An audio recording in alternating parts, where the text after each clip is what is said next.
Hello दोस्तों, इस video में देखेंगे क्लास 12 के फिजिक्स का वीवीआई सब्जेक्टिव क्वेश्चन जो आपके फाइनल इंटर परीक्षा 2024 के लिए ना बहुत महत्वपूर्ण है। तो आप लोग वीडियो को पूरा लास्ट तक देखिएगा। आपके एग्जाम में जितना क्वेश्चन रहेगा ना सब क्वेश्चन यहीं से रहेगा। तो इसके पहले ना हम 74 को क्वेश्चन कंप्लीट करवा दिए हैं। तो आप लोग ना प्ले लिस्ट में जाकर वीडियो को कंप्लीट देख लीजिएगा और उसका लिंक हम डिस्क्रिप्शन बॉक्स में दे देंगे, वहां से भी जाकर आप लोग वीडियो को देख सकते हैं। आप लोग को गारंटी दे रहे हैं आपके एग्जाम में जितना क्वेश्चन रहेगा सब क्वेश्चन यहीं से रहेगा। तो देखिए 75 नंबर क्वेश्चन कर रहा है ना, विभव मापी से क्या समझते हैं। विभव मापी से क्या समझते हैं, तो देखिए यह एक ऐसा युक्ति है जिसकी सहायता से परिपथ के किन्हीं दो के बीच का विभवांतर ज्ञात किया जाता है। विभव मापी क्या है, यह एक ऐसा युक्ति है जिसकी सहायता से ना परिपथ के किन्हीं दो के बीच का विभवांतर ज्ञात किया जाता है। इसको विभव मापी कहा जाता है। देखिए विभव मापी की सहायता से ना परिपथ के किन्हीं दो के बीच का विभवांतर ज्ञात कर सकते हैं।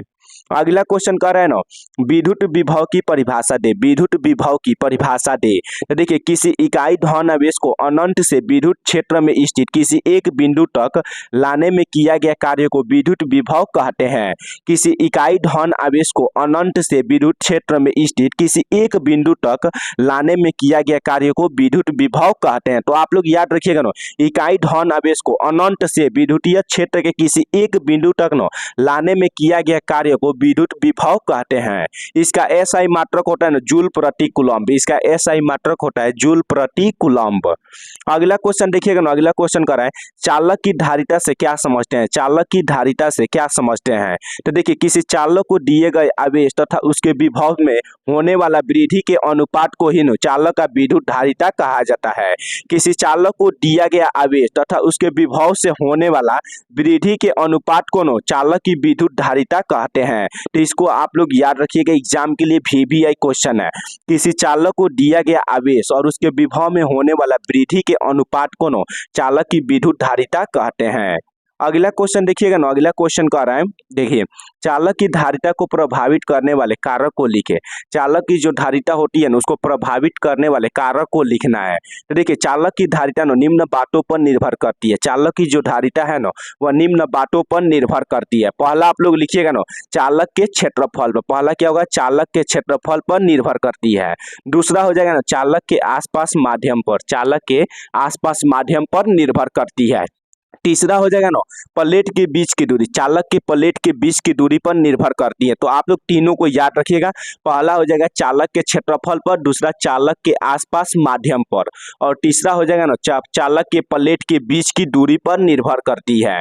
देखिए आप लोग का जितना क्वेश्चन करा रहे हैं ना सब एग्जाम के लिए वीवीआई क्वेश्चन है। तो आप लोग वीडियो को पूरा लास्ट तक देखिएगा और इसके पहले हम जितना क्वेश्चन कराए ना सब जाकर आप लोग कंप्लीट कर लीजिएगा। उसका लिंक हम डिस्क्रिप्शन बॉक्स में दे देंगे। तो देखिए अगला क्वेश्चन कर रहे हैं ना, विभव मापी के दो उपयोग लिखे। विभव मापी के दो उपयोग लिखना है। तो देखिए विभव मापी के दो उपयोग निम्नलिखित है। विभव मापी है ना इसका दो गो उपयोग निम्नलिखित है। तो पहला आप लोग उपयोग लिखिएगा ना, विभव मापी द्वारा दो सेलों को विद्युत वाहक बलों की तुलना किया जाता है। विभव मापी के द्वारा ना दो सेलों के विद्युत वाहक बल की तुलना किया जाता है। इसको आप लोग याद रखिएगा, वीवीआई टॉपिक है। विभव मापी द्वारा दो सेलों के विद्युत वाहक बल की तुलना किया जाता है। दूसरा है ना विभव मापी द्वारा सेल का आंतरिक प्रतिरोध ज्ञात किया जाता है। विभव मापी द्वारा ना सेल का आंतरिक प्रतिरोध ज्ञात किया जाता है। विभव मापी द्वारा सेल का आंतरिक प्रतिरोध ज्ञात किया जाता है। इसको आप लोग याद रखिएगा। अगला क्वेश्चन कर रहे हैं ना, अगला क्वेश्चन देखिए, अगला क्वेश्चन भी इंपोर्टेंट है। तो देखिए संट क्या है, इसका दो उपयोग लिखे। संट क्या है, इसका दो उपयोग लिखे। तो देखिए संट कम प्रतिरोध का तार होता है। संट क्या होता है, कम प्रतिरोध का तार होता है जिसे धारा मापी कुंडली के साथ समांतर क्रम में जोड़ा जाता है। संट क्या होता है, संट कम प्रतिरोध का तार होता है जिसे धारा मापी कुंडली के साथ नो समांतर क्रम में जोड़ा जाता है। देखिए इसका दो उपयोग निम्नलिखित है। संट का नो दो गो उपयोग निम्नलिखित है। तो पहला आप लोग उपयोग लिखिएगा ना, धारा मापी में संट लगाकर उसे आमीटर में परिवर्तित किया जाता है।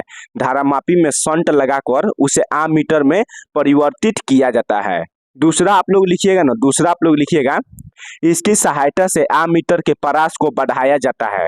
देखिए संट की सहायता से आमीटर का जो परास होता है ना उसको बढ़ाया जाता है। तो आप लोग ना इसका दो गो उपयोग याद रखिएगा। पहला की धारा मापी में संट लगाकर उसे आमीटर में परिवर्तित किया जाता है। दूसरा हो जाएगा ना इसकी सहायता से आमीटर के परास को बढ़ाया जाता है। अगला क्वेश्चन देखिएगा ना, अगला क्वेश्चन कह रहा है संवहन वेग से क्या समझते हैं? संवहन वेग से क्या समझते हैं? तो देखिए, जब किसी चालक के सिरों के बीच विभवांतर आरोपित करते हैं तो मुक्त इलेक्ट्रॉन निम्न विभव से उच्च विभव की ओर गति करते हैं। देखिए, जब किसी चालक के सिरों के बीच में विभवांतर आरोपित किया जाता है तो मुक्त इलेक्ट्रॉन होता है ना, वह निम्न विभव से उच्च विभव की ओर गति करता है। क्या करता है? जब किसी चालक के सिरों के बीच विभवांतर आरोपित करते हैं तो मुक्त इलेक्ट्रॉन जो होता है ना, वह निम्न विभव से उच्च विभव की ओर गति करता है। इलेक्ट्रॉनों की इस निश्चित एक दिशीय गति को ना संवहन वेग कहा जाता है। इलेक्ट्रॉन का जो इस गति होता है ना, इसी को संवहन वेग कहा जाता है। तो इसको आप लोग याद रखिएगा, भी क्वेश्चन एग्जाम के लिए भी आई है। देखिए, आप लोग का जितना क्वेश्चन करा रहे हैं ना, सब एग्जाम के लिए गेस क्वेश्चन है। आपके एग्जाम में जितना क्वेश्चन रहेगा ना, सब क्वेश्चन यहीं से रहेगा। तो आप लोग अभी चैनल को सब्सक्राइब कर लीजिए और वीडियो को आप लोग ज्यादा से ज्यादा शेयर कीजिएगा। देखिए, अगला क्वेश्चन कर रहे हैं ना, अगला क्वेश्चन सबसे लास्ट क्वेश्चन है 82 नंबर। फ्यूज तार के दो विशेष अभिलक्षण लिखे। फ्यूज तार के नो दो विशेष अभिलक्षण मतलब होता है उसका गुण लिखना है। तो देखिए, फ्यूज तार के नो दो विशेषता निम्नलिखित है। फ्यूज तार के दो विशेषता निम्नलिखित है। तो पहला इसका विशेषता है ना, इसका गलनांक कम होना चाहिए। फ्यूज जो तार होता है ना, इसका गलनांक क्या होना चाहिए? कम होना चाहिए। दूसरा कि इसका प्रतिरोध कम होना चाहिए। पहला कि इसका गलनांक कम होना चाहिए, दूसरा ना इसका प्रतिरोध कम होना चाहिए। तो आप लोग दोनों विशेषता को याद रखिएगा। फ्यूज तार का क्या होता है? पहला गलनांक कम होना चाहिए, दूसरा इसका प्रतिरोध कम होना चाहिए। तो देखिए, आप लोग का फिजिक्स का ना पूरा 82 को क्वेश्चन कंप्लीट हो गया है और ना आप लोग का ना 10 से 20 को क्वेश्चन कराएंगे। उसके बाद आप लोग का फिजिक्स केमिस्ट्री पूरा कंप्लीट हो जाएगा और आप लोग वीडियो को पूरा कंप्लीट देख लीजिएगा। आप लोग का एग्जाम मात्र 20 दिन बचा है, तो आप लोग ना वीडियो को ज्यादा से ज्यादा देखिए और पूरा क्वेश्चन को ना आप लोग याद करते चलिए। साथ में मतलब वीडियो देख कर कंप्लीट करते चलिए। और इसका ना हम टेलीग्राम पर PDF दे देंगे, तो उसका भी लिंक दे देंगे डिस्क्रिप्शन बॉक्स में, वहां से आप लोग ज्वाइन हो सकते हैं। और आप लोग वीडियो को ज्यादा से ज्यादा शेयर कीजिएगा।